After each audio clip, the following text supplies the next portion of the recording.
Hey everyone, welcome back. हाजिर हूँ आपके लिए लेकर एक बहुत ही प्यारी Korean love story based movie की एक्सप्लेनेशन जिसका नाम है माई लिटिल ब्राइड। ये फिल्म साल 2004 में रिलीज हुई थी एंड इसकी IMDb रेटिंग है 7.1 stars out of 10 which is pretty good. दोस्तों, अगर आपको ये वीडियो पसंद आती है तो प्लीज़ इसे लाइक एंड कमेंट ज़रूर करिए, साथ ही प्लीज़ चैनल को सब्सक्राइब कर लीजिए। Now with no further delay let's begin.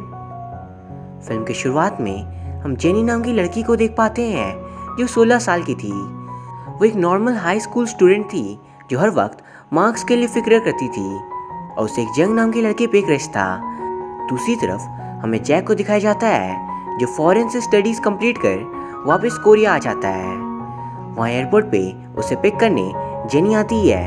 यहाँ मैं आपको बता दूँ, जैक और जेनी के फादर साथ ही बड़े हुए थे और बचपन से ही वो दोनों एक दूसरे को जानते हैं और जेनी से मिल जैक उसके बहुत मज़े लेता है। फिर जेनी जैक को लेकर घर आ जाती है जहाँ वो दोनों जेनी के ग्रैंडफादर ओक से मिलने जाते हैं। दरअसल जेनी और जैक के ग्रैंडपा खास दोस्त थे और जैक के ग्रैंडपा के मरने के बाद से जेनी के दादाजी ने ही उसके परिवार की परवरिश की थी, पर अभी वो खुद सीरियस कंडीशन में थे और वहाँ वो अपने बच्चों के सामने जैक और जेनी से कहते हैं, हम दोनों दोस्तों ने एक कसम खाई थी कि हमारे बच्चे एक दूसरे से शादी करेंगे, पर क्योंकि हम दोनों के ही बेटे थे तो ये कसम पूरी नहीं हो पाई। इसलिए मैं चाहता हूँ जेनी, तुम और जैक शादी कर लो ताकि मेरे मरने से पहले ये प्रॉमिस पूरी हो सके। पर ये बात सुनते ही वो दोनों बच्चे गुस्सा हो जाते हैं क्योंकि जेनी अभी सिर्फ 16 साल की थी और जैक जाकर अपने कुछ दोस्तों से मिलता है जो आज सालों बाद उसे देख बहुत खुश थे। वहीं दूसरे दिन स्कूल में जेनी अपनी दोस्त मिली से मिलती है एंड ब्रेक टाइम पे उसकी मुलाकात जंग से होती है। यहाँ हम साफ तौर पर देख पाते हैं जेनी का झुकाव जंग की तरफ था। दूसरी तरफ जेनी के ग्रैंडफादर की हालत बहुत ज़्यादा सीरियस हो जाती है और उन्हें हॉस्पिटल में एडमिट करवा दिया जाता है। सभी परिवार वाले ये देख वहाँ पहुँचते हैं और जेनी और जैक उनसे बात करने जाते हैं। उन्हें पास देख ग्रैंडपा ओक उनसे सिर्फ एक रिक्वेस्ट करते हैं कि प्लीज़ वो दोनों शादी कर ले। दरअसल सालों पहले जैक के दादाजी के साथ शपथ लेने के तुरंत बाद ही कोरिया में जंग छिड़ गई थी और इसी कारण जैक के ग्रैंडपा मारे गए और ग्रैंडपा ओक ये नहीं चाहते थे कि मरने के बाद वो जैक के ग्रैंडफादर से अपना वादा पूरा किए बिना ही मिल ले, और ये कहते हुए वो बेहोश हो जाते हैं। एंड ये देख कि शायद ओक अब ज़्यादा दिन जिंदा नहीं बचेंगे, दोनों बच्चे शादी के लिए तैयार हो जाते हैं। और शादी से पहले एक शर्त रखी जाती है कि जेनी जब तक अपनी पढ़ाई पूरी नहीं कर लेती तब तक वो दोनों एक मैरिड कपल की तरह नहीं रहेंगे। इवन जेनी के स्कूल से शादी वाली बात छिपाई जाएगी वरना बाकी सारे बच्चे उसका मजाक उड़ाएंगे। फिर शादी का दिन आ जाता है और जैक के दो दोस्त और जेनी की बेस्ट फ्रेंड मिली भी मैरिज फंक्शन में आए थे और सक्सेसफुल वेडिंग के बाद उन दोनों को एक ट्रिप के लिए भेज दिया जाता है। फिर एयरपोर्ट पहुंच फ्लाइट में एंटर करने से पहले जेनी वॉशरूम जाती है और जैक फ्लाइट के अंदर उसका इंतजार कर रहा था, पर तभी प्लेन टेक ऑफ हो जाती है और जेनी उस पर जानबूझकर नहीं चढ़ती और जैक ये देख नाराज था। अपने डेस्टिनेशन पहुंच वो जेनी को कई सारे कॉल्स करता है पर वो एक भी कॉल नहीं उठाती। दूसरी तरफ जेनी शहर में इधर उधर घूम रही थी क्योंकि वो जैक के वापस आने तक घर लौट नहीं सकती। वहीं Jack as per the travel bookings सारी जगह घूमता है पर अकेले। अब वो बहुत ज़्यादा उदास था। वहीं जेनी स्कूल ग्राउंड के पास थी जहाँ जंग बेसबॉल प्रैक्टिस कर रहा था, पर जब वो पानी पीने के लिए आता है तो जेनी हिम्मत कर उसे अपना रुमाल देती है और फिर वो दोनों साथ कैच प्रैक्टिस करते हैं जहाँ जंग जेनी से पूछता है क्या वो आज फ्री है, तो जेनी उससे हाँ कहती है एंड फिर वो दोनों साथ घूमने के लिए जाते हैं और वहाँ पे बहुत ज़्यादा एंजॉय करते हैं। एंड जंग वहाँ जेनी से पूछता है क्या तुम्हारा कोई बॉयफ्रेंड है, और जेनी झूठ कह देती है नहीं कोई भी नहीं। तो जंग उसे डेट करने के लिए पूछता है और वो दोनों अब एक दूसरे के बहुत ज़्यादा करीब आ चुके थे और यहाँ जेनी जंग के साथ एंजॉय करी थी और वहीं जैक एक जगह बैठा उदास था। पर फिर उसके लौटने का वक्त आ जाता है और रास्ते में उसकी मुलाकात जेनी से होती है जिसे देख वो गुस्सा तो काफ़ी था पर फिर वो अपने गुस्से को कंट्रोल कर लेता है और वो दोनों अच्छे से रेडी होकर फैमिली डिनर के लिए जाते हैं, जहाँ पे जैक झूठ कह देता है कि जेनी और उसने साथ ट्रिप को बहुत अच्छे से एंजॉय किया, क्योंकि वो नहीं चाहता था जेनी के भागने वाली बात सुन घर वाले दुखी हो जाएं। फिर अगले दिन उन दोनों के लिए नया घर ढूंढ अलग अलग कमरे में उन्हें शिफ्ट कर दिया जाता है और अब वो दोनों साथ रहेंगे। और जब तक जेनी ग्रेजुएट नहीं हो जाती तब तक दोनों एक दूसरे के करीब नहीं आ सकते। नए घर में शिफ्ट होने के बाद जैक जेनी के मज़े लेता है कि मैं तो तुम्हारे साथ ही सोना चाहता हूँ, जिसे सुन जेनी नाराज़ हो जाती है। अगले दिन जेनी स्कूल पहुँच अपनी बेस्ट फ्रेंड मिली से मिलती है और उसे अपने और जंग के रिलेशन के बारे में बताती है। ये सुन मिली उससे पूछती है, क्या तुमने सोचा है जैक का क्या होगा? तो जेनी कोई खास रिप्लाई नहीं देती, क्योंकि उसे लग रहा था वो आसानी से सब कुछ मैनेज कर लेगी। कुछ देर बाद शाम को जैक अपने दोस्तों के साथ पार्टी करा था, जहाँ वो जेनी को भी बुलाता है, पर नशे में होने के कारण वो जेनी से अच्छे से बिहेव नहीं करता। फिर अगले दिन जब जेनी स्कूल जाती है तो वहाँ उसके क्लास के गैंग उसे कूड़े के पास जाकर फेंक देती है, क्योंकि जेनी क्लास के सबसे हैंडसम लड़के जंग को डेट करी थी। पर तभी जंग आकर उसे बचा लेता है और वो दोनों साथ बातें करते हैं, और ये सब कुछ दूर से मिली भी देख रही थी। वही जेनी घर लौट जैक के साथ ग्रोसरी शॉपिंग करने जाती है एंड वहाँ वो दोनों बहुत मस्ती करते हैं। इवन घर आकर भी वो दोनों सब्जियों के साथ लड़ाई करे थे, और उन दोनों को देख कहीं से भी ये नहीं लग रहा था कि वो मैरिड हो, बल्कि वो तो बच्चों जैसे खेल रहे थे। फिर अगले दिन जेनी की मुलाकात जंग से होती है और स्पेशली उसके लिए जेनी ने ब्रेकफास्ट बनाया था। और तभी कोच उसे बुला लेते हैं और आज जंग की टीम की मैच थी जो टीवी में भी दिखाया जा रहा था। एंड जब घर पे जैक टीवी ऑन करता है तो वो जेनी को जंग के लिए चीयर करते देख पाता है। इवन उसे जेनी के रूम में उसके और जंग की साथ फोटोग्राफ्स भी मिलती है, और ये देख उसे काफ़ी ज़्यादा दुख पहुंचा था। फिर जब शाम को जेनी घर लौटती है, जैक भी वहाँ पे बैठा था, पर वो जेनी से ज़्यादा बातें नहीं करता, और जेनी ये देख खुश थी, क्योंकि उसे जैक कैसा है क्यों है उससे कोई भी फर्क नहीं पड़ता। फिर अगले दिन जेनी स्कूल में मिली से मिलती है, पर मिली जेनी से अच्छे से बात नहीं करती, क्योंकि जेनी सिर्फ अपने लिए सबसे झूठ कह रही थी, और जब सच का पता चलेगा तो सबकी फीलिंग्स हर्ट होगी। इवन मिली कोई जंग से प्यार करती थी, पर वो जेनी के कारण जंग के करीब नहीं आ पाती, और ये सब सुन जेनी को बहुत बुरा लगता है।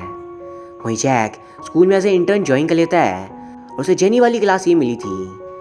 एंड क्लास में उसे देख जेनी को बहुत गुस्सा आता है, क्योंकि अगर किसी को भी जैक और उसके शादी के बारे में पता चला तो सभी उसका जीना मुश्किल कर देंगे।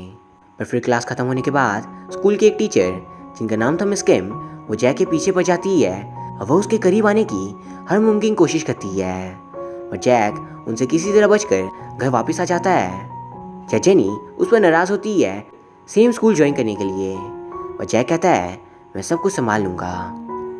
पर फिर अगले दिन से ही उन दोनों की प्रॉब्लम्स और बढ़ जाती है, क्योंकि वो स्कूल में घर की चीज़ें ले जा रहे थे, पर किस्मत से वो दोनों किसी के हाथों पकड़े नहीं जाते। और यहाँ मिस किम जैक के पीछे पड़ी थी, वहीं जेनी और जंग एक दूसरे के और करीब आ चुके थे, जिसे देख मिल्ली को बिल्कुल अच्छा नहीं लगता। फिर ऑफ पीरियड जैक जंग से मिलने जाता है, और वो उसे घूरे जा रहा था, ये सोच आखिर इसमें जेनी को क्या दिख गया जो उसमें नहीं है। पर तभी मिस किम को अपने तरफ आता देख वो तुरंत वहाँ से भागकर घर आ जाता है, लेकिन मिस किम उसका पीछा नहीं छोड़ती, और अगले ही दिन सुबह सुबह वो जैक के घर पे नॉक करती है। ये देख जेनी पर्दों के पीछे छिप जाती है। वही मिस किम जैक के करीब आ रही थी, और तभी वो नोटिस करती है सामने कोई है, तो जेनी को सीधा बिल्डिंग से नीचे कूदना पड़ता है खुद को बचाने। अनफॉर्चुनेटली उसे ज़्यादा चोट नहीं आती। फिर क्लास में सभी बच्चे जैक से पूछते हैं उसके पहले प्यार के बारे में, और जैक बताता है उसका पहला प्यार वो लड़की थी जो उसे उसके 3 साल के मिलिट्री सर्विस के दौरान मिलने आती थी। और ये सुन जेनी को लगता है ये लड़की ज़रूर जैक की स्कूलमेट जीसू होगी, जिसे वो रेस्टोरेंट में मिली थी। फिर कुछ देर बाद जैक अपने दोस्तों से मिलने जाता है, जहाँ उसके दोस्त उसे बताते हैं हमें आखिरी बार मिलिट्री सर्विस के लिए जाना होगा, जो सिर्फ 1 दिन का था, और वहाँ ट्रेनिंग के बाद सभी लंच करने जाते हैं। जेनी जैक के लिए स्पेशल लंच बना कर आई थी, जिसे देख जैक को बहुत खुशी होती है। पर तभी उसके सीनियर्स आकर जैक से एक्स्ट्रा रेप्स करवाते हैं, और ये देख जेनी उनसे लड़ जाती है।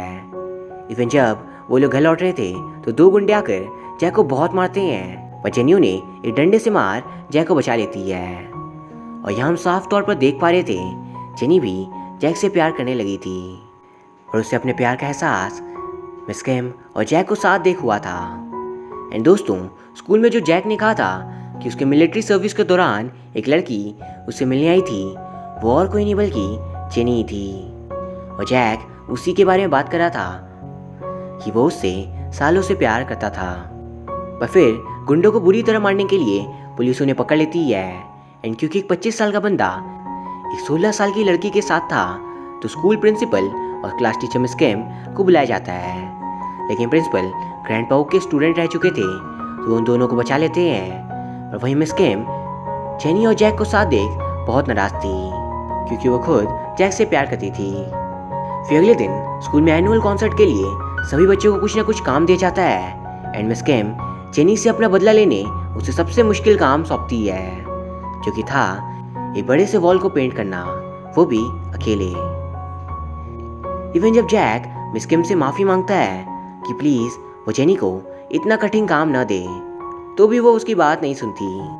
फिर जेनी जब वॉल पेंट करी थी तो उसकी मदद के लिए उसकी बेस्ट फ्रेंड मिली आती है और अब वो दोनों दोबारा अच्छे दोस्त बन जाते हैं। कुछ देर बाद आज का काम खत्म कर वो दोनों रास्ते में ऐसे ही बात कर रहे थे कि तभी मिली कहती है, जब तुम्हारे और जंग के बारे में जैक को पता चलेगा तो उसे कैसा लगेगा, तुमने कभी सोचा है? जेनी कहती है, वो एक लूज़र है, उसे भूल जाओ। ये सुन मिली कहती है, जेनी तुम भी जैक से प्यार करती हो, पर सिर्फ तुम इस चीज़ को मानना नहीं चाहती। वहीं दूसरी तरफ जैक सबसे छिपकर वॉल पेंट करा था ताकि वो जेनी की हेल्प कर सके, और उसे ये करते हुए वही स्कूल की बदमाश लड़कियों की गैंग देख लेती है। इवन अगले दिन वही लोग जेनी को जैक के बारे में बात करते हुए सुनकर समझ जाते हैं कि वही उसका हस्बैंड है, और अब उनके दिमाग में एक खुराफाती प्लान था।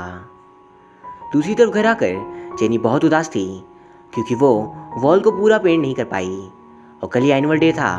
इवन वो जैक से भी नाराज थी क्योंकि उसने उसकी कोई भी मदद नहीं की। पर असलियत में जैक तो अपने दोस्तों के साथ उसी स्कूल में था और बहुत मेहनत कर वो तीनों उस वॉल को ब्यूटीफुली पेंट कर लेते हैं। फिर हमें जेनी के भाई एस को दिखाया जाता है जो अपने दोस्तों को रिकॉर्डिंग करने का बोलकर सामने की लड़की से बात करने के लिए जाता है ताकि वो घर पे दिखा सके उसकी भी एक गर्लफ्रेंड है। और उसके दोस्त ठहरे निकम्मे, वो दोनों एस को छोड़ सामने उसी की बहन जेनी और जंग की रिकॉर्डिंग कर लेते हैं। और रात में एस अननोइंगली उसी वीडियो को सभी फैमिली मेंबर्स के सामने प्ले करता है और जेनी ये देख शर्म की वजह से घर के बाहर चली जाती है। फिर वार पार्क में उसे बात करने जैक आता है और वो उसे कहता है, बचपन में इसी पार्क में हम दोनों साथ खेलते थे और मैं तुम्हें इसी स्विंग में झूला झुलाया करता था। एंड जेनी उसे रोते हुए माफ़ी मांगती है और फिर वो वहाँ से घर लौट आती है। कुछ देर बाद घर पे जेनी की मदर उसे समझाती है, पता है मैं शादी के पूरे खिलाफ थी, पर मैं सिर्फ इसलिए मान गई क्योंकि तुम्हारा होने वाला हस्बैंड जैक था और वो तुमसे बचपन से बहुत ज़्यादा प्यार करता है। यही नहीं, तुम भी उसे बचपन से ही पसंद करती हो। जब भी वो छुट्टियों में घर वापस आता था तुम सबसे ज़्यादा एक्साइटेड थी और उसे देखते ही तुम्हारे फेस पे एक स्माइल आ जाया करती थी। पर आज जो तुमने किया उससे सबसे ज़्यादा दुख जैक को पहुंचा होगा क्योंकि सच्चे प्यार में धोखा बहुत हर्ट करता है। और अब जेनी को अपनी गलती रियलाइज़ हो गई थी और वो अगले दिन जाकर जंग से ब्रेकअप कर लेती है। एंड जब वो ऑडिटोरियम पहुंचती है तो उसके सामने वो वॉल बहुत ही ब्यूटीफुली पेंटेड थी जिसमें एक बंदा एक लड़की को झूला झुला रहा था और ये दोनों और कोई नहीं बल्कि जैक और जेनी थे। फिर स्कूल का एनुअल कॉन्सर्ट बहुत ही अच्छे से ख़त्म हो जाता है और जैक जो कि एक इंटर्न था उसे अपने कुछ शब्द कहने के लिए स्टेज में बुलाया जाता है जहाँ पे वो सबसे कहता है, मैं कुछ ही वक्त यहाँ था पर मेरे साथ कुछ ऐसे यादें जुड़ चुकी है जो पूरी ज़िंदगी मेरे साथ रहेगी और मैं आप सभी का शुक्रिया अदा करना चाहता हूँ। पर तभी वही लड़कियों की गैंग स्टेज में आती है और जैक से कन्फेस करने के लिए कहती है कि उसकी शादी एक 16 साल की लड़की से हुई थी जिसका नाम है जेनी। इवन वो उसे जलील करने की कोशिश करते हैं। ये सुन जैक कहता है, मैं जानता हूँ मैंने एक 16 साल की लड़की के साथ शादी की पर इसमें उसकी कोई भी गलती नहीं है बल्कि परिस्थिति कुछ ऐसी थी। हमें ग्रैंडपा के वादे को पूरा करने के लिए ये सब कुछ करना पड़ा। पर प्लीज़ आप में से कोई भी सिर्फ इस चीज़ के लिए कि जेनी की शादी हो चुकी है उसे खुद से अलग ट्रीट मत करना, वरना उसे बहुत ज़्यादा दुख होगा, क्योंकि वो भी एक बच्ची ही है जो किसी बात पे खुश हो जाती है और किसी भी बात पे नाराज़। ये सुन जेनी उसके पास आती है और उसे कहती है, जैक, मैं इतने दिन तुमसे दूर भागती रही, पर यह सच है कि मैं असलियत में तुमसे ही प्यार करती हूँ, बट मेरे पास कोई शब्द नहीं है तुमसे माफ़ी मांगने के लिए कि मैं इतने दिन तुम्हें धोखा दे रही थी, तभी तुम मुझसे प्यार करते रहे। Thank you Jack, thank you so much. और फिर वो दोनों एक हो जाते हैं। वहीं जंग भी मिली के पास जाकर बैठ जाता है और अब वो दोनों भी डेट करेंगे। लास्ट सीन में हमें सभी मेंबर्स को एक फैमिली पिक लेते हुए दिखाया जाता है और यहाँ ये फिल्म ख़त्म हो जाती है। ये एक बहुत ही प्यारी कहानी थी जिसमें दो लोग जो एक दूसरे को पसंद तो करते थे पर अपने फीलिंग्स को कभी समझ ही नहीं पाते, पर ग्रैंडपा ओक जो बचपन से ही उन दोनों को जानते थे कि वो एक दूसरे के लिए ही बने हैं, उन दोनों को इस बात का एहसास दिला देते हैं एंड एंड में वो दोनों एक हो चुके थे। सो दोस्तों ये थी इस फिल्म की पूरी कहानी एंड अगर आपको ये वीडियो पसंद आई तो प्लीज़ इसे लाइक एंड कमेंट ज़रूर करिए, साथ ही प्लीज़ चैनल को सब्सक्राइब कर लीजिए। Thank you very much for watching, see you soon.